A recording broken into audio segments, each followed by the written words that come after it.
In the carefully choreographed world of television, every second is rehearsed, scripted, and managed until it isn't. When a live broadcast turns unscripted, unscheduled, and unhinged, the audience becomes witness to something unforgettable. Today, we rewind through some of the most jaw-dropping, adrenaline-fueled moments ever captured on live television incidents, where the tension in the studio boiled over into real violence. From flying fists and shattered sets to the hosts who never saw it coming, this countdown dives deep into the 10 most shocking times guests cross the line, punching, shoving, and swinging their way into broadcast infamy. You won't believe who made the list and how some of these blows changed television forever. What happens when daytime drama turns into literal, furniture-flipping chaos? That's exactly what stunned viewers witnessed on the Ricki Lake Show in the 1990s, during a guest confrontation that spiraled out of control faster than a tossed coffee table. The segment began, like many others, a heated argument between two women over a romantic betrayal. But when words failed, fists followed, and one of the guests launched an attack so ferocious it sent her rival reeling, and the couch they sat on toppling backward like a demolition stunt, adding an almost surreal layer of comedy to the violence. A third guest, a man seated next to them, wore a look of pure horror as he realized he was about to be taken down with the furniture. The image was pure viral, gold before viral was even a thing, and while Ricki tried to maintain calm, the damage was done. Critics condemned the show for turning emotional trauma into spectacle, but ratings soared. This one moment encapsulated everything both beloved and reviled about 90-second talk television. But if you thought this couch crash was wild, wait until you see what happens when a legendary political figure gets shoved off his own stage. When two daytime legends storm off set mid-sentence, you know you're not watching your average morning debate. The infamous 2010 confrontation on The View saw tensions explode as Bill O'Reilly clashed with Whoopi Goldberg and Joy Behar over 9/11s and Muslim identity. O'Reilly's incendiary claim that Muslims killed us on 9/11s set off alarms, not just figurative ones, but the kind that caused seasoned hosts to physically walk off their own show in protest. Goldberg and Behar demanded he clarify that extremists were to blame, but when O'Reilly refused, they left their chairs in an unforgettable act of defiance. Barbara Walters, visibly shaken, struggled to regain control of the broadcast, calling it what shouldn't happen. After O'Reilly softened his language, the hosts returned, but the segment became a defining flashpoint in post-9/11's discourse. Viewers were left debating not just the politics, but the spectacle of seeing restraint dissolve in real time. Just when you think live television can't get more unpredictable, an actual fight breaks out between two civil rights giants, and the crowd is screaming for more. What does it take to make a calm, mild-mannered presidential candidate nearly blow a gasket on live television? Put him face-to-face with Morton Downey Jr. and dial the hostility to 11. That's exactly what happened in 1987, when Libertarian candidate Ron Paul joined Downey's controversial show, expecting a political debate, but got ambushed instead. Downey, never one for subtlety, screamed, belittled, and literally got in Paul's face, egging the audience to boo and jeer. Paul, known for his soft-spoken delivery, snapped. He shouted back, criticized the format, and came dangerously close to walking off. Viewers watched a political figure unravel on camera, not due to scandal, but sheer sensory overload. Though no punches were thrown, the moment showed just how easily a well-controlled image could crack under pressure. Downey had once again proven that his set was more gladiator pit than studio. But believe it or not, the next clash in our countdown didn't just test someone's patience. It left one guest with a dislocated shoulder and a lawsuit in the works. What do you get when you mix a cult horror direct, a combative host, and a live audience hungry for blood? A backstage takedown so brutal it left a guest injured and a show forever stained. Lloyd Kaufman, creator of The Toxic Avenger, went on the Morton Downey Jr. show thinking he'd promote independent cinema. Instead, he walked into a verbal ambush that turned into a physical assault. After Downey mocked and interrupted him relentlessly, he had Kaufman dragged off stage, literally. Security manhandled the filmmaker so roughly that he dislocated his shoulder. The off-camera footage, rarely seen but heavily reported, captured Downey pacing the studio in a rage, demanding to know who had booked his guest. Kaufman, in true satirist fashion, later spoofed the experience in his movie Terror Firmer, but the real pain lingered long after the credits rolled. This was no accident. It was the inevitable result of a format built on rage. But if you think this was the most dangerous stunt, Morton Downey Jr.,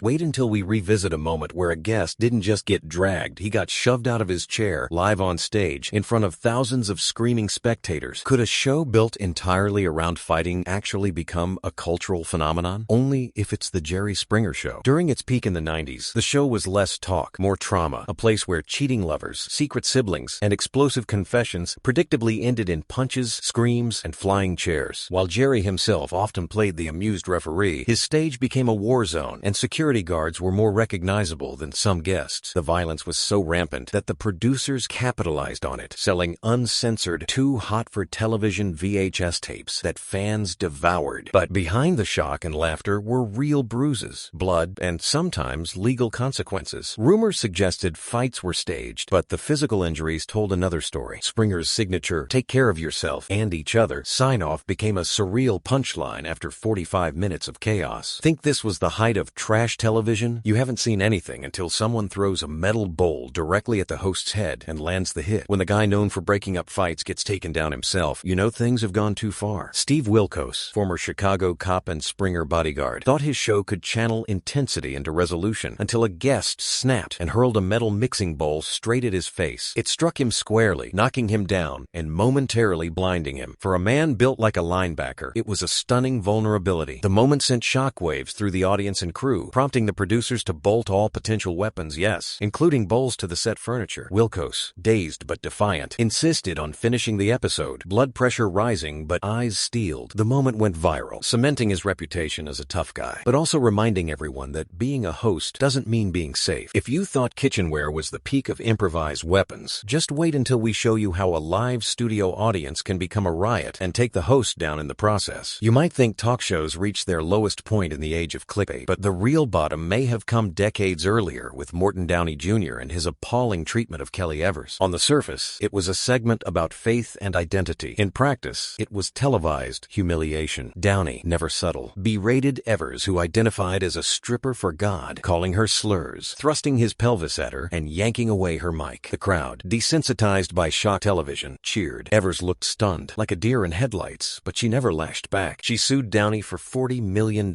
And while the outcome of the case remains unknown, the show's ratings and respectability tanked. This wasn't entertainment. It was a public spectacle of power and degradation. Downey's empire crumbled shortly after. If you thought that was rock bottom, prepare yourself. Our next moment has protesters leaping from the seats and the host abandoning his desk to lay hands on his own audience. Most talk show hosts rely on security to keep the peace, but in 2007, Bill Maher decided to handle things himself. During a live episode of Real Time, a group of 9/11 conspiracy theorists began heckling from the audience, shouting over guests and derailing the discussion. Maher, typically cool under pressure, tried to carry on, but when the noise hit a fever pitch, he exploded, literally leaving his seat, diving into the crowd, and helping to eject the protesters himself. "Out! Out!" he yelled, grabbing arms and pointing to exits. The camera crew scrambled to capture the chaos, while guests sat in stunned silence. Afterward, Maher returned to the stage and cracked a joke about his security getting hot dogs, but viewers weren't laughing. They were rewatching the clip in disbelief. This wasn't just confrontation, it was control reclaimed. Want to see what happens when a political debate doesn't just get loud, it gets violent? Our next moment turns ideological tension into an all-out shove that sends a reverend crashing to the ground. When passion meets provocation, even seasoned civil rights leaders can lose control. That's what unfolded on the Morton Downey Jr. show at the Apollo Theater in 1988, when Roy Innis and Al Sharpton clashed over the controversial Tawana Brawley case. The crowd was electric, the air thick with anticipation, and when Sharpton challenged Innis mid-speech, the towering activist had enough. He stood, approached, and shoved Sharpton backward, knocking him clean out of his chair. Chaos erupted, and security dove in to prevent a full brawl. Sharpton, clearly stunned, got up and continued the debate, a move some called brave, others called calculated. Innis later claimed he was defending himself from intimidation. Sharpton denied being the aggressor. What's clear is this: the moment captured just how fragile civility is, even among leaders of justice. And if you thought that was explosive, you haven't seen the nose-breaking brawl that changed Geraldo Rivera's face in daytime television forever. What happens when a live television debate becomes an all-out riot? You get Geraldo Rivera bleeding on camera with a broken nose and a moment so iconic, it defined an era. The 1988 episode invited white supremacist John Metzger and civil rights icon Roy Innis to discuss race. It was a powder keg, and Metzger lit the fuse by calling Innis an Uncle Tom. Innis lunged across the set, grabbing Metzger by the throat. The audience erupted. People stormed the stage. A wooden chair thrown in the melee smashed directly into Geraldo's face, breaking his nose and sending blood pouring live on air. Remarkably, Geraldo kept going, finishing the taping with his face in bandages before undergoing surgery. The image of him wounded but standing became a defining image of tabloid TV's reckless allure. It was the ultimate example of what happens when confrontation replaces conversation, and producers bet ratings over responsibility. If you thought this was jaw-dropping, imagine what's still hidden in the archives, because this might just be the tip of the televised iceberg. There you have it, 10 moments when live television took a turn no one expected, and talk shows became battleground. From broken noses to to overturned couches. These weren't scripted stunts. They were real, raw, and unforgettable. Which moment stunned you the most? Let us know in the comments. And don't forget to hit like, subscribe, and tap the bell so you never miss a moment from Rewinding Legends, your home for the scandals, secrets, and shocking truths of vintage television. Because the past was anything but boring, and we're here to prove it.